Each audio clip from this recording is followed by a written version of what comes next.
তোর খেল দেখা। আরে শালা মশা মারা আগরবাতি, চল অন্য কোথাও যাই। দেখছিস কত রিক্স রক্ত নেওয়া। রিক্স তো আছে, কিন্তু আমি হার মানবো না। আরে শালা এ তো দেখতেছি গুড নাইট জ্বালায় রাখছে, চল আরেক জায়গা যাই। আরে এইটা চারপাশ দেখে তো মনে হচ্ছে এখানে কিছুই নেই। এবার তাহলে এইটার থেকেই রক্ত নিয়ে আসি। হে কি মজা, মনে হচ্ছে এবার আমি চ্যালেঞ্জ জিতেই যাব। শালা মশা। আরে তুমি আমার কিছুই করতে পারবা না, কারণ আমাকে মারতে হলে মশা মারা আগরবাতি না হয় গুড নাইট দরকার, কিন্তু তোমার কাছে একটাও নেই।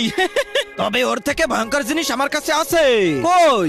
কিন্তু তার আগে তোমার কাছে কোনটা সব থেকে বেশি দামি, এক বস্তা টাকা না মা বাবা? যদি মা বাবা হয় তাহলে ভিডিওটাতে লাইক করে চ্যানেলটা সাবস্ক্রাইব করে দিও, আর যদি লাইক সাবস্ক্রাইব না করো তাহলে আমি বুঝে নেবো তুমি তোমার মা বাবাকে ভালোই বাসো না।